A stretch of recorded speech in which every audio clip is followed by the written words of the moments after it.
Our bodies and our minds are complicated things, and there isn't a one-size-fits-all solution that's going to magically make every single person who watches this video stop being tired. That's why I'm going to give you 3 ways to boost your energy levels, and at the end I'm going to give you a suggestion for what to do next if none of those work. Number 1, ensuring adequate nutrition and sleep.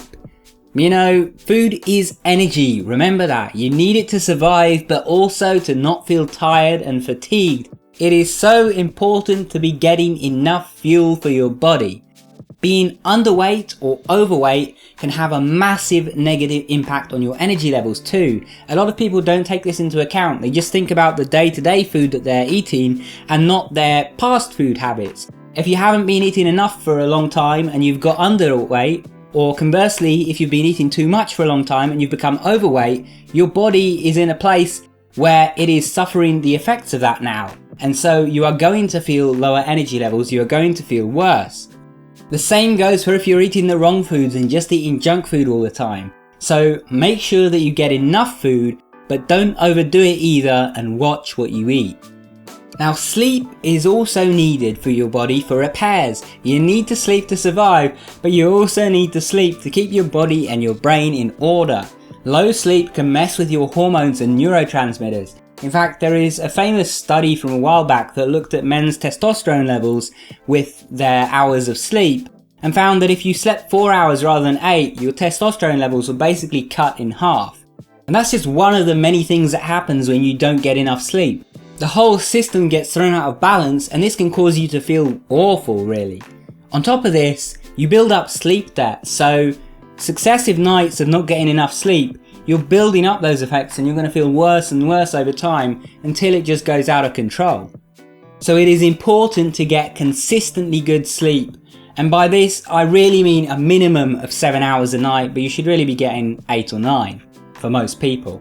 And it's important to remember here that the effects of sleep are not quite as quick to manifest as you might expect.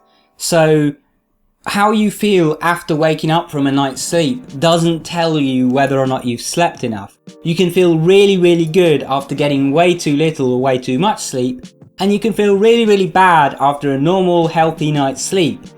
And so I see this issue all the time with people who way undersleep. You know, they sleep 4 hours a night or something, and then they say, oh, there's nothing wrong with it. I feel fine when I wake up. And then months later, they're complaining about depression, they're complaining about low energy, they're complaining about mood swings, and they never make the connection that it was the fact that they were getting all of this bad sleep for so long.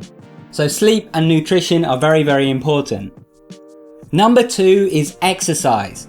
Going to the gym isn't just about getting a beach body or keeping your heart healthy. It has some profound effects on your mood and on your energy levels. I've said this before, but an object in motion stays in motion, an object at rest stays at rest.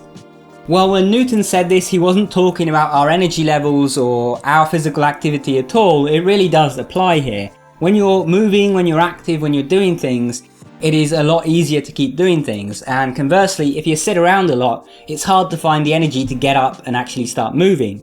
So by keeping yourself physically active on a regular basis, you stay in a high energy state more often, and it's more easy to have energy. Simple as that. Exercise also helps you push through those times when you don't have enough energy, when you do feel tired and when you're lacking in motivation. Because the thing is, even if you follow all of this advice, there are still going to be times when you feel low energy. Everyone has those days. And you need to learn to be able to push through sometimes, because you can't just, spend all day in bed and not go to work just because you're having a bad day and you're not feeling the energy. This is something I talk about in my self-improvement course, Hard is the New Easy, which, by the way, if you're interested in finding out more about that, there's a link to it in the description down below. But when you're in the gym, you learn to push through, you learn to do something even when you don't feel like doing it, and that better prepares you for doing that in your day-to-day life. When you don't feel like getting up out of bed, you'll learn to push through and actually do it. Number 3 is to remove those bad habits, and this is a really important one. So be honest with yourself. When you look for this video, were you hoping that I tell you some simple thing that you could do every day to no longer be tired? Well, the truth is, While certain things like exercise and healthy eating and so on will improve your energy levels, there is no positive habit out there that will add to your energy levels as much as a bad habit will drain from them. Let me say that again because it is really important. There is no positive habit out there that will add to your energy levels as much as a bad habit will drain from them. As an example, if you work out, you eat healthy, you meditate regularly, you do yoga and you run regularly, but you have a drinking problem and you're drinking heavily and getting drunk every single day, you're probably actually significantly worse off than someone who does none of those healthy things whatsoever but doesn't have your bad habit. I've used this analogy before and I think it's a great way to look at it. Think of it like a ship. Healthy habits are like sails or engines that help power your ship towards your destination. Bad habits are like holes in the hull of the ship. Doesn't matter how good your engines are, if your ship is taking on water, you're just going to sink, you're not going to get anywhere. And it's the same with bad habits. If you have bad habits, it doesn't matter how many good ones you put around them, the bad habit is still going to sap your energy levels. In other words, one bad habit can essentially negate multiple good ones. So find your bad habits and eliminate them as soon as possible.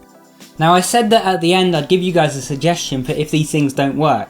So if you've done these 3 things and you're still experiencing difficulties, or if you're struggling to do these 3 basic things, then I think it's worth reaching out for professional help. I know this is something that gets stigmatized.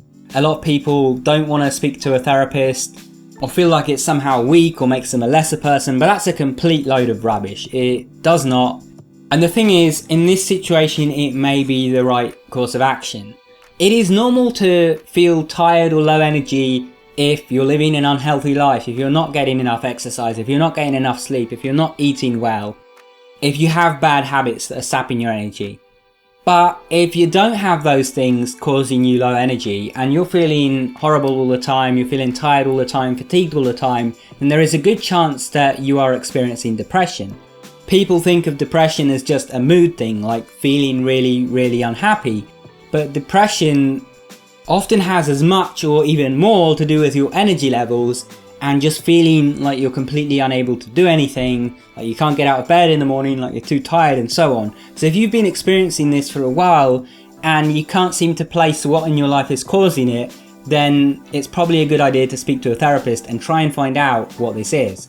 Right, before we go, there's just one last thing. You might recall that earlier in the video I gave a brief mention to my 30-part self-improvement course, Hard is the New Easy. Now on screen you can see a bunch of information about the course and what's inside it and whether it's right for you. Now it's been ages since I gave out a discount code for it, so while editing this video I chucked a poll out on YouTube asking you guys to help me decide how much to discount it for and for how long.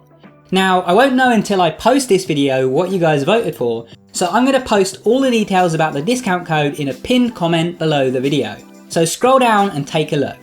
I do already know what the discount code is though, and the code is SUCCESS. So use code SUCCESS at checkout to apply the discount. And again, see the pinned comment to find out how much the discount is and how long it's valid for or for how many people or whatever. You can also go to gum.co/hitne/success to have the code apply automatically. As always, this is a limited offer and there's more information on that in the pinned comment down below. Anyway, thank you for watching, I hope you enjoyed. Make sure you subscribe and enable notifications so you can stay up to date with my videos. If you want to keep watching, check out one of the videos on screen, go watch that and I will see you soon. Take care.